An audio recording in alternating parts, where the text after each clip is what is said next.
IDTV మన ఉనికి మన వాణి.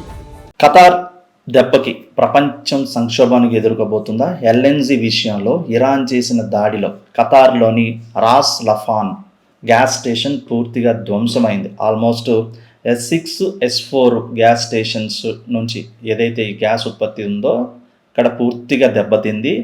దాదాపు 47% గ్యాస్ 40-47% ఈ ఎల్ఎన్జీ గ్యాసు మన భారతదేశానికి ఇక్కడ నుండే సరఫరా అవబోతుంది. దాదాపు 12.8 మిలియన్ల గ్యాస్ ఎల్ఎన్జీ గ్యాసు ప్రతి ఏడాది ఇక్కడ ఉత్పత్తి అవుతూ ఉంటుందన్నమాట. అయితే ఇప్పుడు ఈ దాడితో ఖతార్లోని ఈ గ్యాస్ స్టేషన్ దెబ్బతినడంతో ఇప్పుడు ఎల్ఎన్జీకి సంక్షోభం ఏర్పడింది, కొరత ఏర్పడింది. దాదాపు ఉత్తర కొరియా, అటు లండన్ కానివ్వండి, చైనా, లేకపోతే కొన్ని ఏషియా కంట్రీస్ కూడా ఇక్కడ నుంచి ఎల్ఎన్జీ సరఫరా అవబోతుంది. 12.8 మిలియన్ల టన్నుల గ్యాస్ అనేది ఇక్కడ నుంచి సరఫరా అవుతూ ఉంటుంది ప్రతి ఏడాది. ఇప్పుడు ఇరాన్ చేసినటువంటి ఈ దాడికి గాను ఖతార్లోని రాస్ లఫాన్ గ్యాస్ స్టేషన్ పూర్తిగా దెబ్బతింది. ఇది రీకవరీ అవ్వటం కోసం దాదాపు 5 ఏళ్ళు పడుతుందనేది అంచనా వేస్తున్నారు. 17% ఎల్ఎన్జీ గ్యాస్ కెపాసిటీ అనేది 17% పూర్తిగా దెబ్బతింది.